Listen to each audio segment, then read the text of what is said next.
Welcome to the Generous Business Owner Podcast, where business owners gain inspiration and encouragement to live a legacy, not just leave one.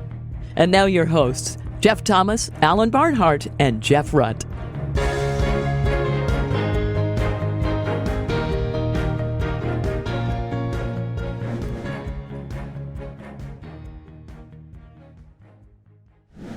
Welcome, everyone, to the Generous Business Owners Podcast. We have a very special guest with us today, Greg Lernihan. Greg, say hello. Good morning, good afternoon. How are you, Jeff? Great. It sounds like you're having some fun weather there in Chicago, and I'm calling in here from beautiful Pennsylvania. We just had several inches of rain that we were glad in some ways wasn't snow, in other ways we wish it was. Sure. We had our first snow of the season in the last 48 hours with more to come. So it's the first. We're ready for it. Here we go. Yeah. Most of the family's loving the snow. Yeah. That's true. Yeah. Well, Greg is the co-founder of Convergent Technologies, started in his basement in 2001, has now grown that company to the world's largest electronic security company with sales over 2.5 billion and 10,000 colleagues globally. Greg is just incredibly focused on making his life purposeful, and those around him see that every day. His family is engaged. He's very focused on faith-driven investing, married to Mary Beth for over 40 years.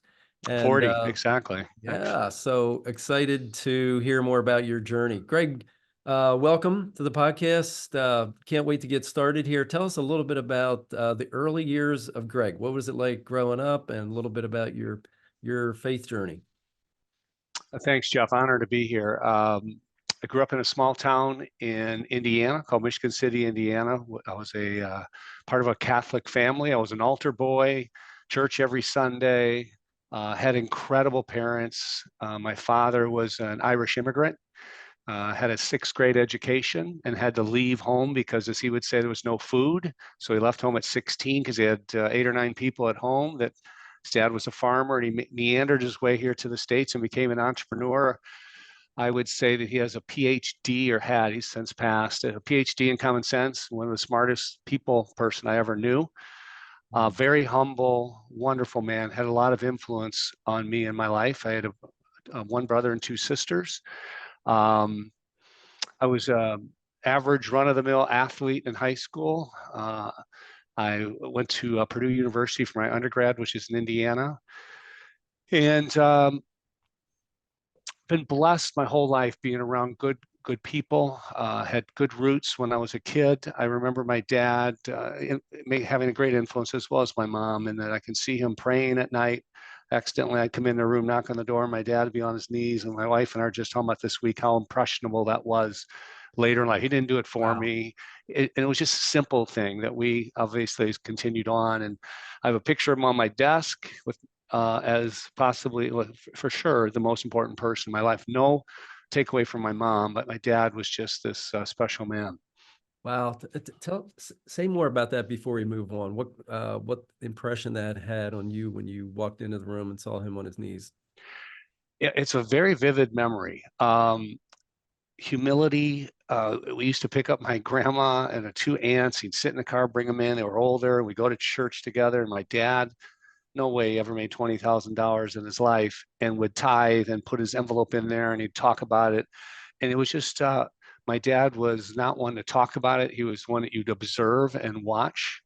I worked for him. He had a small carpet and drapery business, and I learned how to run upstairs about 3 at a time. When you work for your dad, you can't run fast enough, jump high enough. I was paid $1.30 an hour. It's the other thing I remember. In that he was not prone to, he thought all of us should work hard, and he worked 6 days a week. And this business is still in business today. 90 years later, something like that, it's still in business today, which is incredible. Wow. Yeah, and you said a PhD in common sense. Yeah, when PhD in common sense.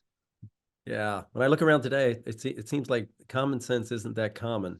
But when somebody has it like that, it's amazing how far that can take you, especially with Yeah, that. he wasn't given the opportunity to continue his education. As he said, had to eat. And so he read ferociously magazines, anything he got his hand on.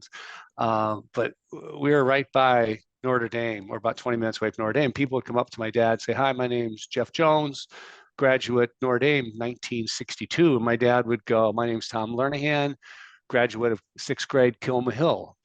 And that was just his way of saying, "I'm a humble man." Yeah. You, you know, and it just taught us a lot. He Yeah. spoke volumes by the way he treated other people in a very respectful way. Yeah. Yeah. That's awesome. Yeah. So school years and meeting Mary Beth. Tell us about that part of your life. Well, school years, Mary Beth and I dated in high school, Jeff, and we're one of those high school sweetheart groups, which is why we've got 40 years in, and I'm still a very young man. Um, we met in high school. I was 2 years older than her. I went off to Purdue and studied business because my dad was in business at the time. It's a great school, has a strong engineering and business curriculum. And I just knew that I was going to be on the business development side. I was a paper boy as a kid, and you're old enough to remember paper boys, I think. Possibly the greatest job in the history of the world. Everybody should be a paper boy. Yeah.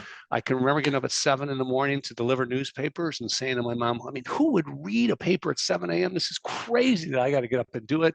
And I'd walk the neighborhood and put all this, and the dogs would chase me. And then you'd have to go and collect money from them. So I learned about accounts receivable and that people wouldn't pay and why didn't they pay? And I'm the one that had to pay.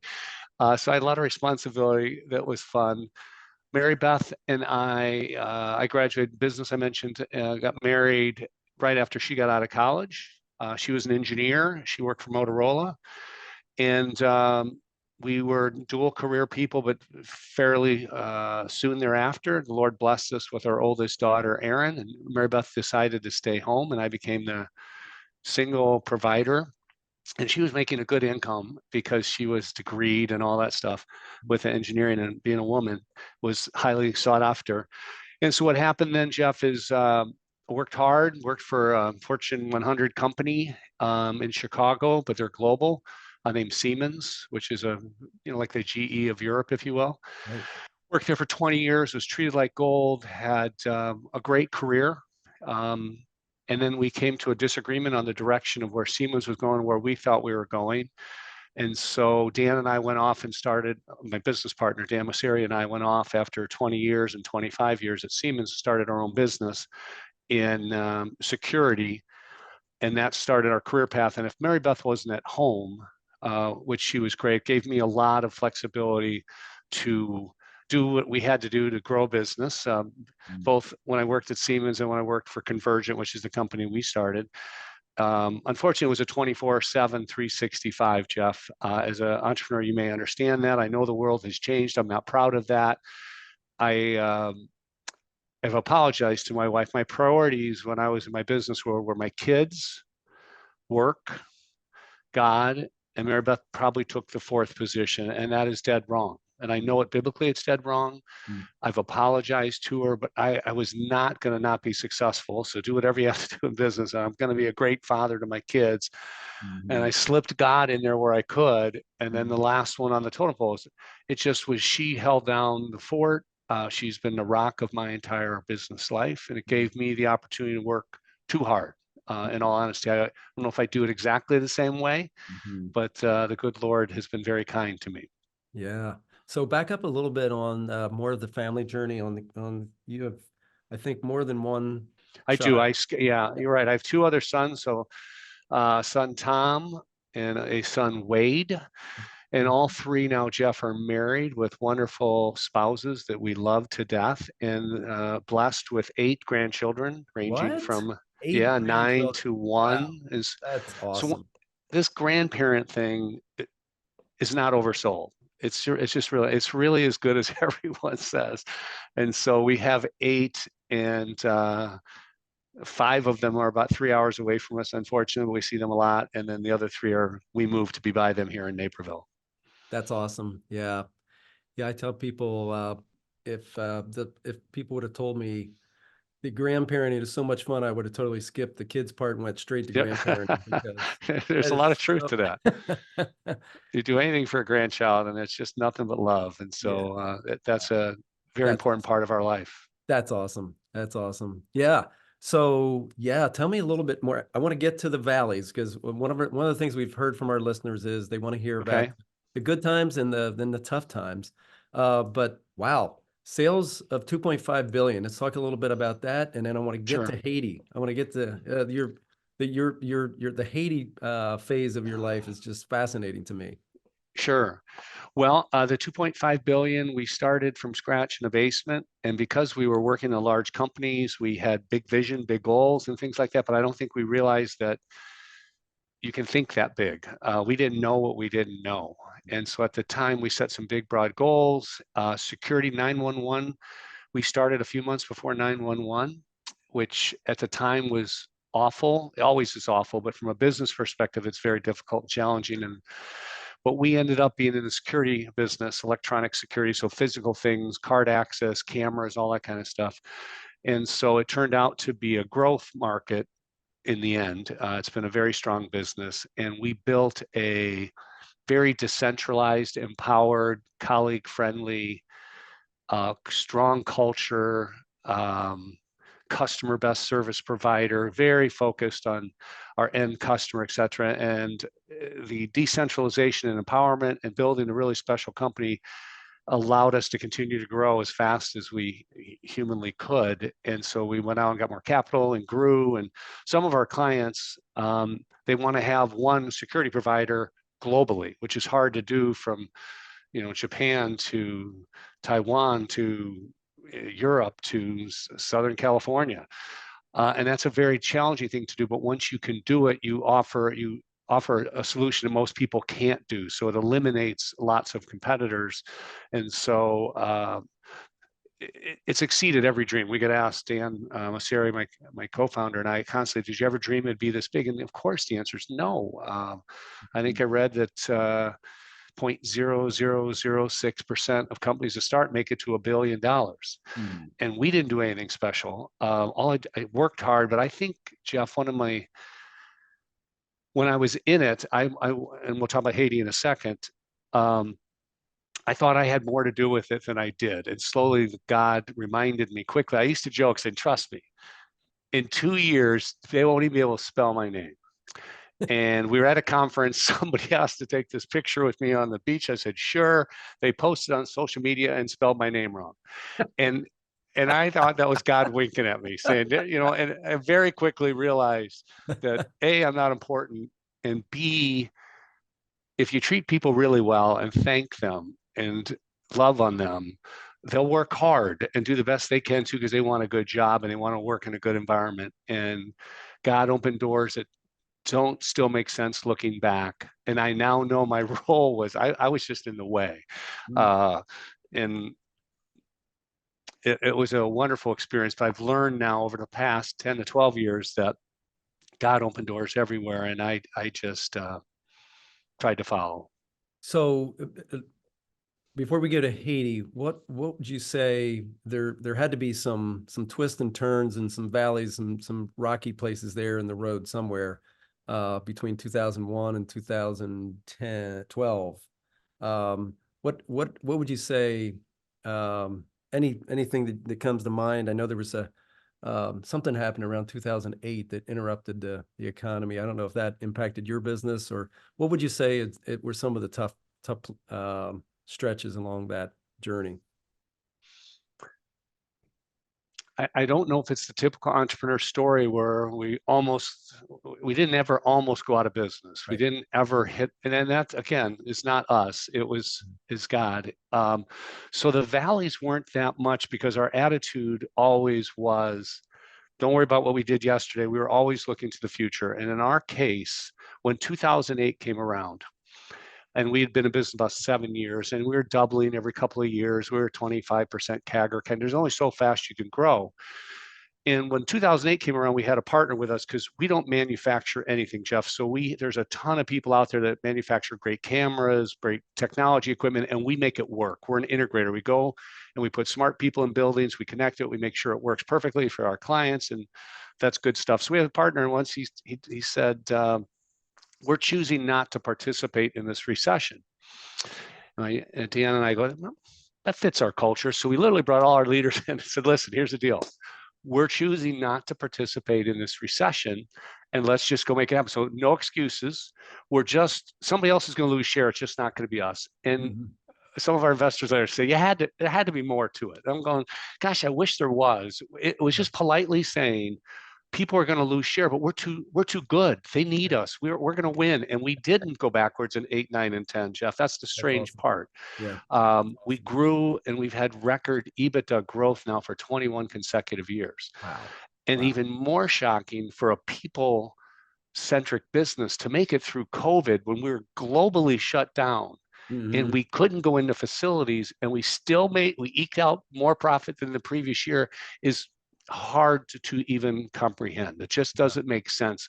So we didn't have that. Yeah, we had lost accounts, just had bad breaks, and the biggest ones are somebody resigning really hurts. And we had another guy who was going to start with us, great man, Glenn Wegworth. I knew my whole life, I'd do anything for him. And after 6 or 8 months, we didn't have any money and it wasn't going anywhere. Hey guys, really sorry. Yeah, I'm older than you two. I got to go because I'm sure this is going to work out for you at some point, but right now it doesn't look good. And he left. And I can remember when he left going, this is not going to work. I'll tell you one other story. I thought it would be a good idea to have a book from an entrepreneur and write daily entries to answer your questions right now. See the ups and downs. And I remember there's a lot of downs when you're an entrepreneur, meaning daily downs. We never got into a yearly down where we're going to lose this line from a product line that we needed. We didn't get a license in this particular state. We can't do business. We're out of business, And I wrote in my diary on day one, which was January 3rd, everything you need to start a business with $1,000. Energy is high. Goal is at least 500 million. Now that's Dan and myself, no products, no customers, no money. Okay, so now 44 days later on February 13th, I wrote, don't feel good about this thing working. All in all, I think we should begin looking at other opportunities. And I never wrote another sentence in the book. So I've got a 40-some page book of being a failure because I couldn't see past 40 days, Jeff. So I would say our downs were daily. Yeah. They weren't, I think what's they're saying, the days are long, but the years are short. Yes. It's kind of the same kind of thing. Yeah. The days were tough at times, but the years continue to do well, all because of the colleagues. Because of the colleagues. Yeah.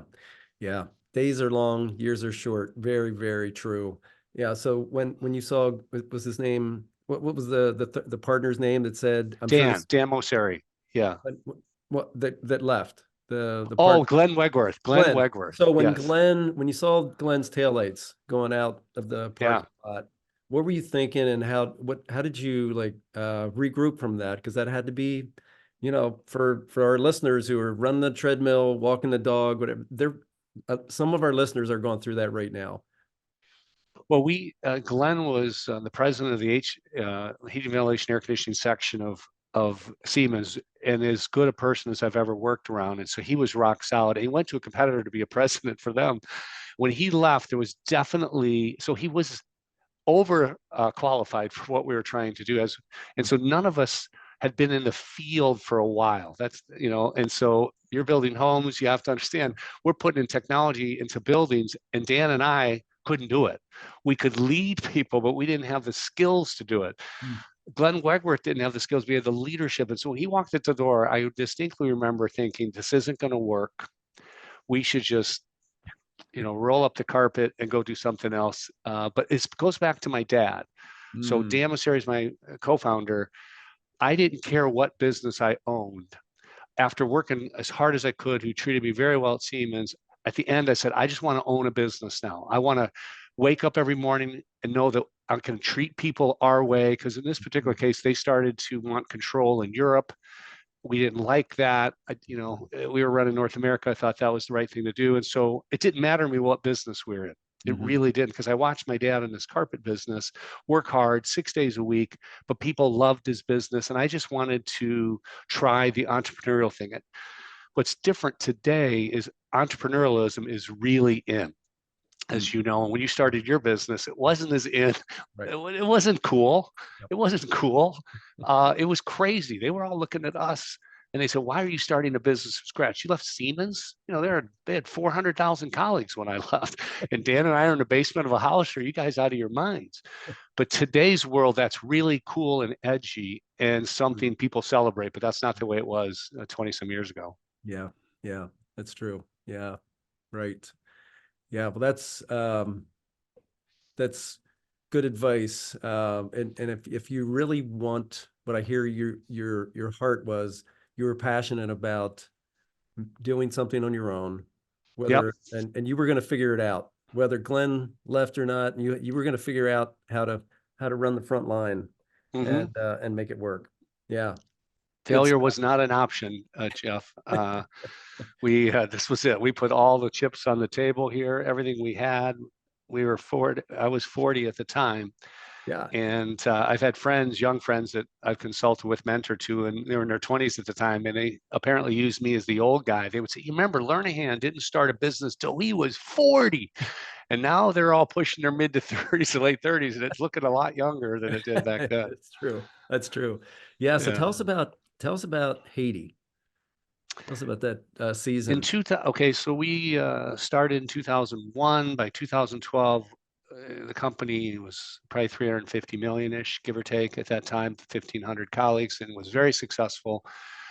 And I felt that this nudge. I'm not good at feeling God speaking to me, and certainly it's never spoken to me, but I kept saying, for whatever reason, I need to go to Haiti. I didn't know where Haiti was on a map. I presented to our team, because we shut down the company and give back on a certain day. Been doing that since day one.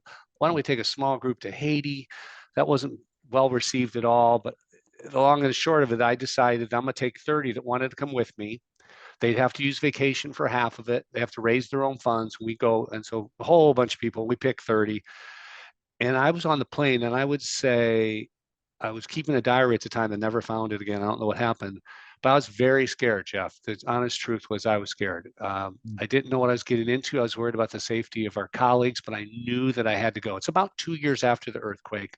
Yeah. So you saw plenty on CNN, but as someone who hadn't been to a developing country, from the time I got off, now it's a brand new airport there, it was third world. I mean, from the second you got out of the plane, you knew that you were in a challenging environment. And what happened over that week, and we can talk about the books in a second, we didn't know what we were doing. And we were going on sheer energy of trying to go there and work and show them how hard we can work and how much water filtration systems we can put in. And we were building this little church, and nobody's ever going to work harder in 10 days than we were going to work. You're up at 6, come back at 11 o'clock, you do it all again.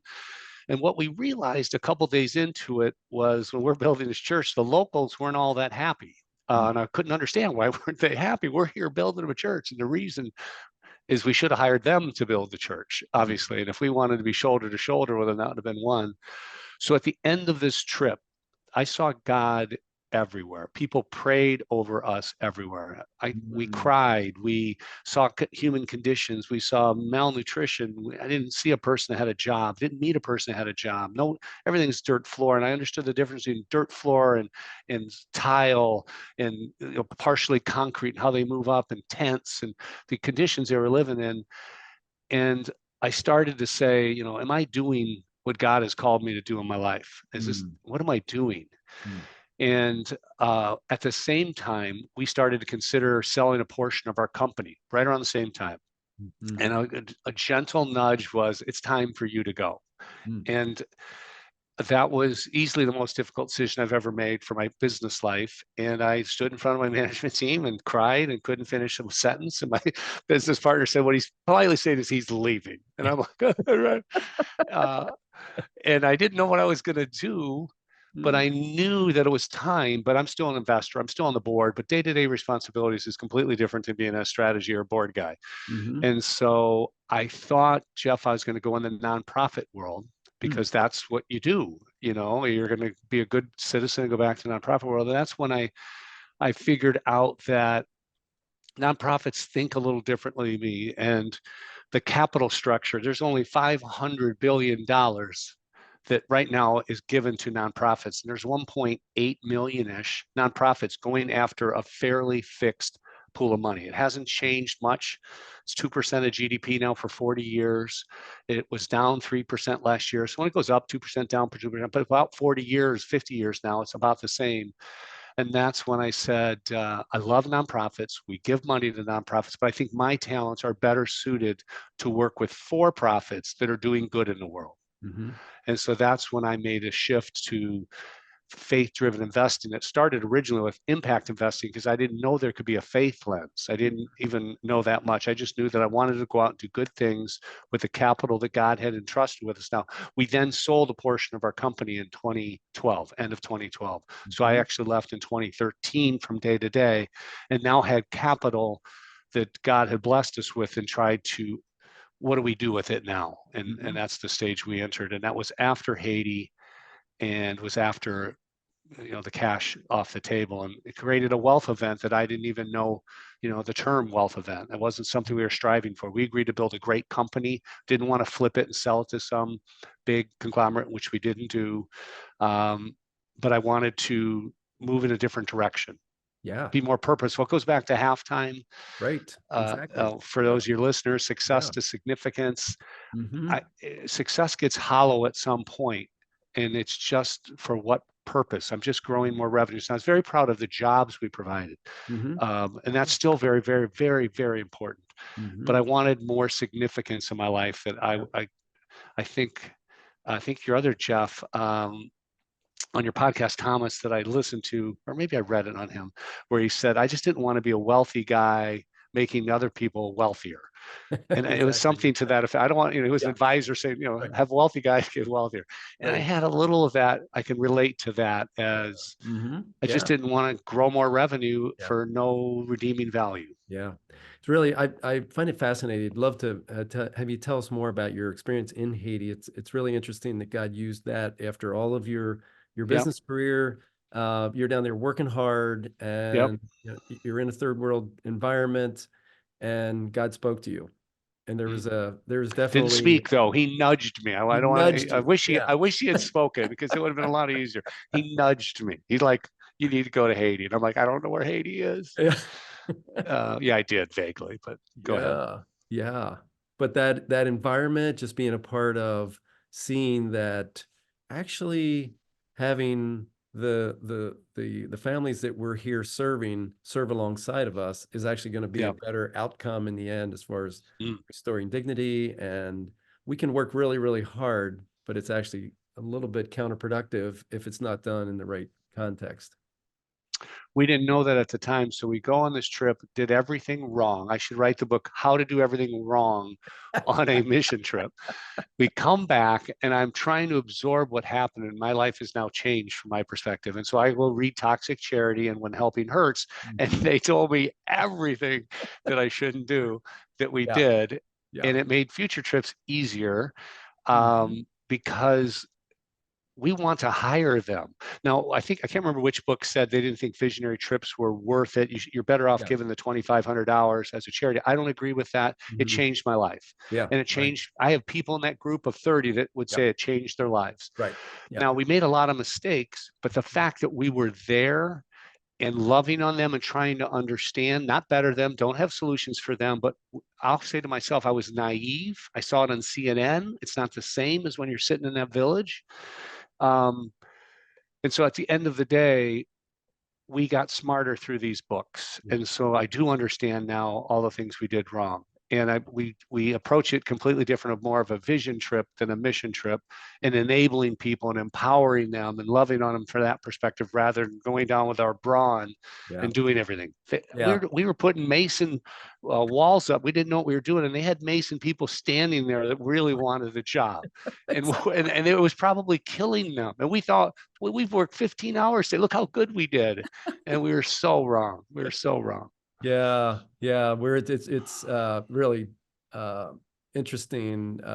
We're actually leaving Friday morning. Today's what is today? Wednesday that we're recording this. We're leaving Friday morning for Zimbabwe and Zambia. There's 30 of us going, not Oh, on a work wow. trip, but we're going, come alongside, encourage, pray for, observe, and then bring back and, raise awareness. And it's a 10-year milestone trip for Keystone Custom Homes for our building company. Oh, wow. But Congratulations. That's quite a trip. well, no, we're following in your footsteps. So it's things like you mentioned, and we'll put this in the show notes. You mentioned When Helping Hurts, Brian Fickert, and forget the co-author's name, and Toxic Charity, Robert Lupton.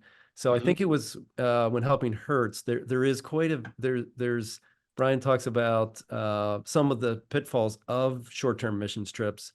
But I do think that he emphasizes, if you go with the right intent, that this is going to have more of an impact on you than it is potentially on the folks that you're helping or come alongside. It's not about, whether you can go lay block for a church or dig a footer, especially if you're going to take the place, if you're going to ride into town on the white horse and say, step aside, we got this. You can actually, that's where the phrase "when helping hurts" comes from. But I would encourage you to, if you're listening to this podcast and you haven't read those two books, and then there's a follow-up, Charity Detox. I've read that as well. Yeah, that was equally as powerful. Yeah, we'll put the reference to those in the show notes. But yeah, say more about that, Greg, about the which one? Well, no, about just the books and just in general, some of the concepts that you were just absorbing, and it sounds like we brought gifts, tons of gifts, and the line at first was incredibly polite, and we're going, well, look at those people. Americans would have probably pushed each other aside. And then the second time you bring gifts, and the third time you bring gifts, and they describe it better in the book, they start expecting, and they're starting to go, wait a second, yesterday you gave socks, this is only this. And you go, well, and you don't realize that you're feeding the wrong, you're not helping. That's why helping hurts. Yeah. You're making it worse. And so in our case, we try to then completely pivot to supporting them completely. Which we still be in the environment, still support them, but let them be the ones building the church. Because years later, Jeff, we put up the frame of this church. We were so proud of it. Years later, it was not done. Not one thing. The roof was not put on, and we're sitting there going, come on, we worked really hard. And you start to wonder, well, they didn't own it. Exactly. Yeah. Not ball, you guys did. And so we're very aware now that we don't have the white man ideas. That's why I like what you're doing at Hope. We need indigenous leadership. We can be an enabler and a supporter, but we can't be the leader. And anyone that goes on a mission trip needs to read those books, in my opinion. Oh, yeah. They're that impactful. Yeah. Well, we definitely make it required reading for our trippers. And you were talking about the stages. Robert Lupton talks about that first. And you saw it right there in Haiti. You just described it. The first gifts you were handing out, there was appreciation, then anticipation, then expectation, then entitlement, and then dependency. And dignity was out the window. There was just, it wasn't even in sight. It was just nowhere to be found. So later, when I got into faith-driven investing, I learned, and still daily learn, the importance of the dignity of work. I don't know if I've learned anything more in the roughly 11, 12 years I've been doing this now, which is investing capital for God's kingdom returns, but also granting capital, is the dignity of work. I've taken it for granted because you and I, since I was a kid, I've been working, and I've been fortunate to be able to have a job and provide. I can't imagine a worse situation than not being able to provide for your family, a roof over your heads, a meal. And so we do everything we can now, and that's on the nonprofit side or the for-profit side. How do you enable microfinancing? How do you enable people to do it themselves, work for themselves, and have that dignity? And when people ask me, where would you spend time or money? I always say, getting people jobs. We have 100 problems: homelessness and drugs and church decline. But at the center of it is lots of the people that are in trouble don't have jobs.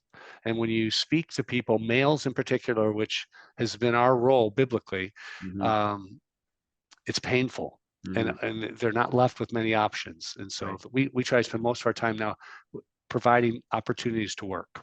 Yeah, jobs in Jesus, right? Jobs in Jesus. Yeah, it's very well said. Yeah, Tim Keller's book, Every Good Endeavor, does an excellent exploration of all the references of the meaning, the meaning of work in, it's just biblical. Yeah, very well said. Yeah. Well, I just love hearing more about your journey. Anything else you'd like to share about faith-driven investing, and just some of the things that you've learned along the way? Some of the, just like you and I have journeyed the toxic charity route, and I was a toxic charity addict. As you, I feel like you've been kind of at the leading edge, at least on the faith-driven investing. What else would you like to share about that before we come around third base headed for home?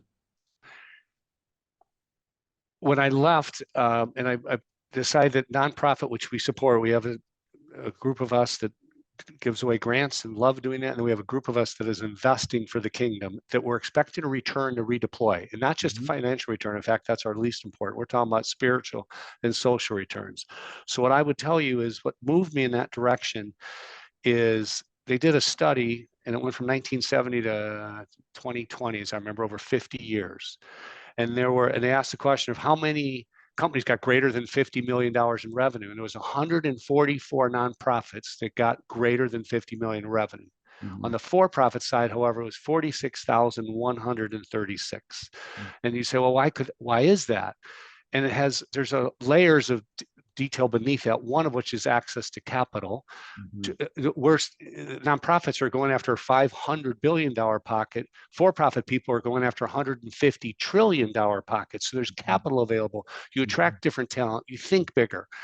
And so that really changed us. And so in our case, we decided that we're going to do both granting and investing.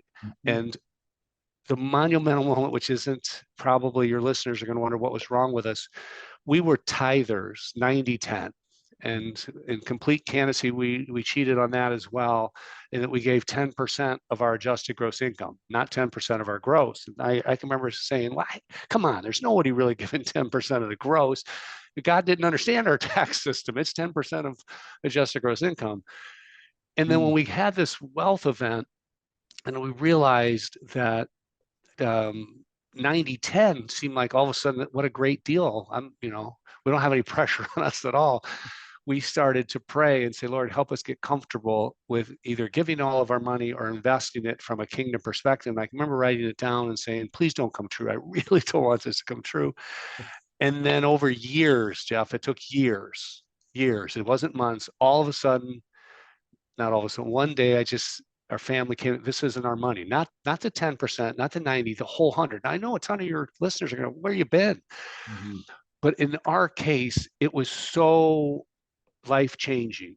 Everything changes. If you really believe it's God's money, every investment changes. You should not, cannot be just worried about financial returns, because Jesus was not worried. He was spending all his time with the poor and the indigent and the lonely, and he wasn't with the Pharisees and the rich and the wealthy. And so if he was here and he had the capital he's entrusted with us, I am completely convinced that he would be investing in Uganda and Rwanda and Ukraine, not just Google and Alphabet and Facebook. I just can't believe it. Now, there's nothing wrong with investing in for-profit companies, but our family's changed now to half of our investments are to what we call spirit-led, which means you can't justify them on a financial return because there's always a better financial return out there. But our priorities first are spiritual, social, then financial.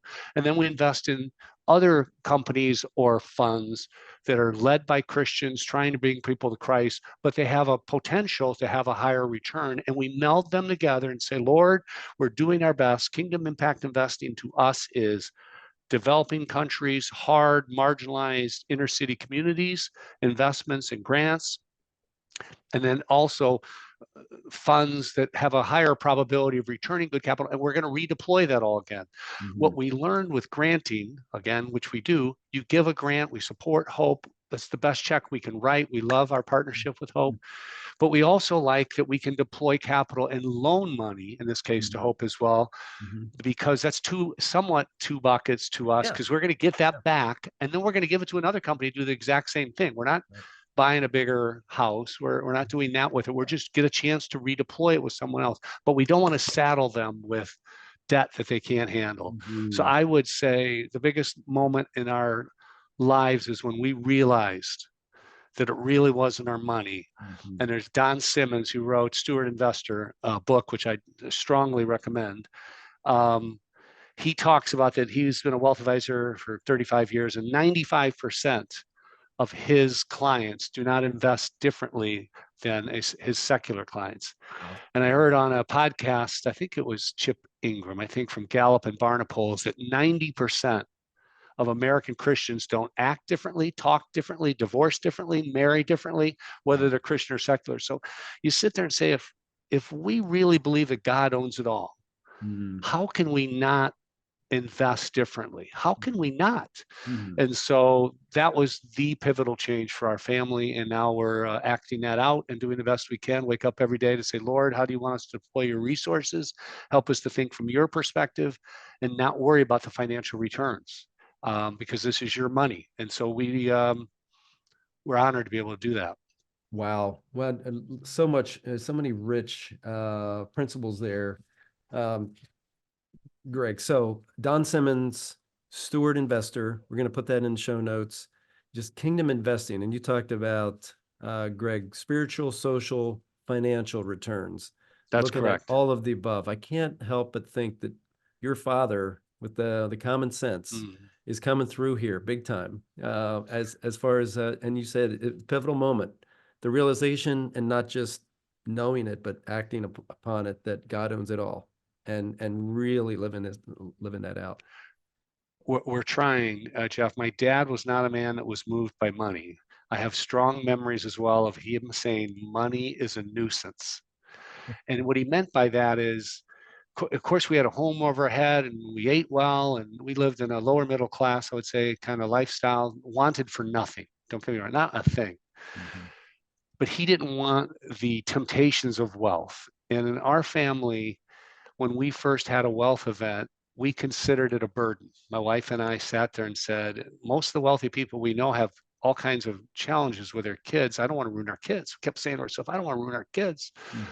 And our kids were early 20s at that time.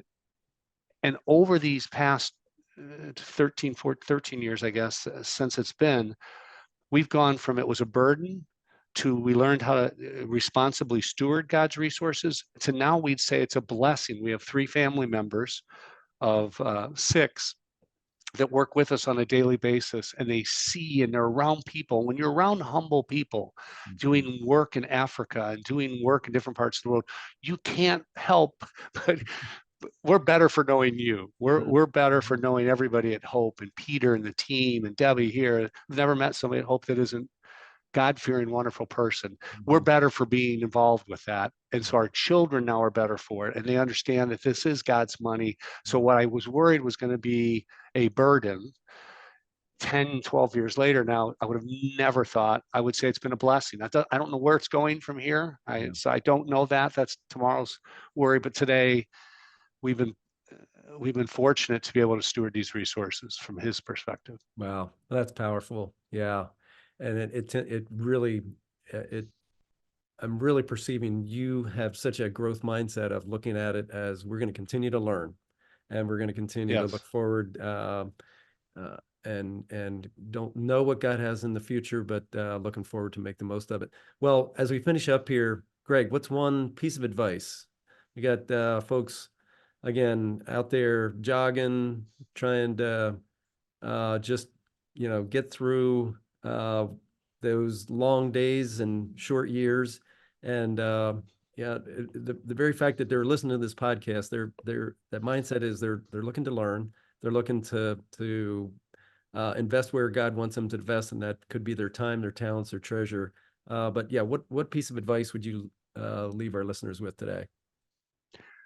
Well, the first thing keeps resonating in my head, which I apologize for, is something my mother-in-law wrote to us on a Bible she gave us when we were in our 20s that we never really cracked for 20 years. And it said, no matter how much success you both may have, this is where you find your treasure. And I didn't really appreciate that until almost 20 years later. And so as a business person that started a business from scratch and realized how hard it is and how long the days are, and it's dark and you don't think you're going to get that account, and how are we going to make payroll? All that comes with being an entrepreneur. But her words changed the way I look at things now. And reading Ecclesiastes with everything is meaningless, the thought process, what we do is important, but not nearly as important as having a relationship with God. So the first thing I would probably say is a tip, and so I'm a broken, sinful, imperfect man. So I don't have the solutions to anything. So I'm only giving suggestions. This is not. So the first thing I would do is consider deploying capital to kingdom-minded businesses. Now, do you want me to give tips as an entrepreneur or on investing? Because there are two different buckets to me. All the above. Yeah. My brain right now is on the investing side. So there's people listening that don't know where to start. I've been there, I understand the complexity, but they want to make a difference. Well, there are Christian funds out there today that are looking to invest in Christians that are doing good in the world. Just simple as that. And I would encourage you to research it. You can go on Praxis's website, Praxis Labs, Praxis. You go to Faith Driven Investing, FDI. I don't know the exact website, but Faith Driven Investing or Faith Driven Entrepreneurs, and they have businesses you could invest in, but I would encourage you to stay with funds as you're starting. If you have a foundation, any of your listeners have a foundation, they can invest in businesses around the world or in the United States or things they're passionate about and use a PRI. So this goes towards their 5%. So they can either grant it away or they can invest and give that business an opportunity to grow and do it through a PRI. And you can also, if you have a donor advised fund that's already legally not your money, Jeff, you can't get it if you're on your deathbed. And if you're a Christian, you don't believe it's yours anyway. It's the easiest money to potentially use. I want people to consider, we have $1.6 trillion in foundations and donor advised funds. If we could deploy that capital to help businesses grow, to help people get jobs, at the same time bringing them to Christ, and at the same time helping the marginalized, just try 10% of it, keep the 90%. So from an entrepreneurial perspective, my close there would be, I originally started a company, said in the HR department, we wanted to do the right thing. And I would change now, if I start a company from scratch, I would say, do the loving thing. What is the loving thing to do here? Because when you, no matter what business you're in, when you treat people well, and I talk to our group and say, I can't tell you how powerful the words thank you are. In all my career, if I just literally go up and say, Jeff, thank you for what you did. I'm sincere. I really appreciate it. It's amazing what they will do for appreciation. So I think every business comes down to a culture that I care for you. And the only secret sauce, we have a variety of secret sauces, but at the end of the day, it came down to we have a culture that cares about you and cares about our clients, and let's just do the best we can and treat everybody well. And of course, we give back to our local economy, but it's all about caring. I would spend all my time on the culture of caring. With God, but God's part of that caring. So I'll leave it at that. I've gone longer than you want. No, that's great stuff. Greg, really appreciate hearing more about your story. And I think we could go on for a couple hours and just nobody's left, Jeff. So don't do that to them. Don't do that. So powerful, Greg. Appreciate you sharing your story. And we're going to put some of these references to the books we mentioned and the principles that we mentioned, the websites we mentioned in the show notes. But thank you so much for joining us today. And we're going to sign off now. And please join us next time on the Generous Business Owners Podcast. Thanks, everyone, for joining today. Thanks, Jeff. Thanks for listening to the Generous Business Owner Podcast with Jeff Thomas, Alan Barnhart, and Jeff Rutt. Make sure to follow the podcast so you don't miss an episode. You can find the guest contact information in the show notes. Stay tuned for the next episode.